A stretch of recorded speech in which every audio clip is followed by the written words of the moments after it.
ജഗനിലും വന്ദനയിലും ഞാൻ കാണുന്നത് നമ്മളെ തന്നെയാണ് ചന്ദ്രു. മാധവനും ചന്ദ്രികയും അവരും നമ്മളെപ്പോലെ ജീവിക്കട്ടെ.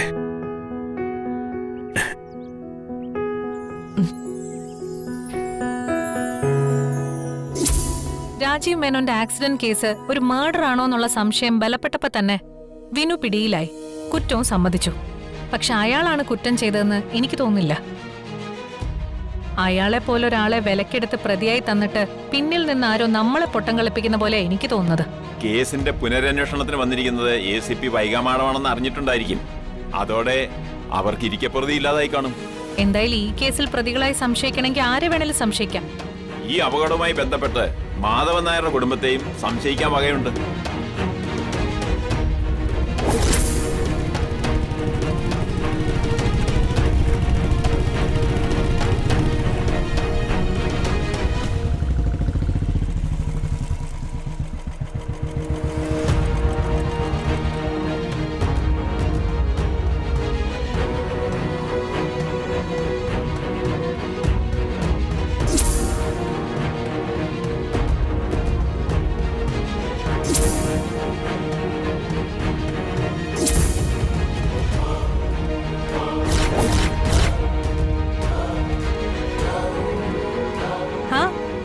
ഇതാരാ? ജഗനോ? കുടുംബസമേതാണല്ലോ. ഹലോ. കുടിക്കാൻ എന്താ വേണ്ടേ? ഒന്നും വേണ്ട മേഡം. എന്നാ നമുക്ക് പുറത്തുപോയി ഫുഡൊക്കെ കഴിച്ചിട്ട് പിരിയാം. ദിയമോ കാൻഡിയുടെ വക ഒരു സ്പെഷ്യൽ ഐസ്ക്രീം വാങ്ങിത്തരാം. എന്താ പറയുന്നു?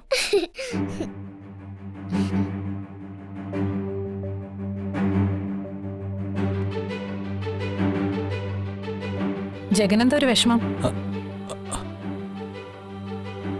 കാര്യം പറ ജഗൻ. ഞാൻ വന്നത് ആ ആക്സിഡന്റ് കേസിലെ ചില തെളിവുകൾ തരാനാ.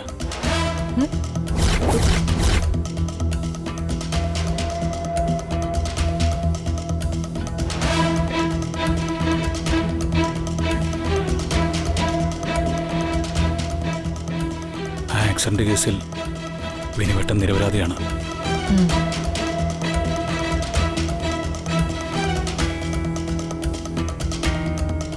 രാജീവ് മേനോനുമായിട്ടുള്ള വന്ദനയുടെ കല്യാണ ദിവസമാണല്ലോ ആക്സിഡന്റ് നടന്നത്. കല്യാണ സമയത്ത് വിനുവേട്ടൻ ഓഡിറ്റോറിയത്തിലായിരുന്നു. അത് തെളിയിക്കുന്ന വീഡിയോസിന്റെ പെൻഡ്രൈവാണത്.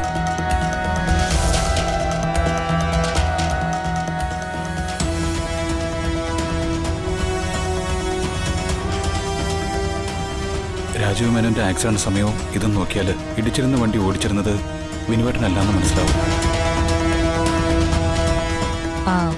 കേസ് അന്വേഷണം ഒരു റോങ് ഡിറക്ഷനിലേക്കാണ് പോകുന്നതെന്നുള്ള ഒരു പ്രധാനപ്പെട്ട എവിഡൻസ് ആണ് ജഗൻ ഇപ്പൊ കൊണ്ട് തന്നത്.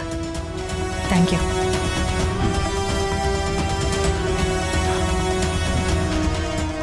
രാജീവ് മേനോന്റെ മരണത്തിന്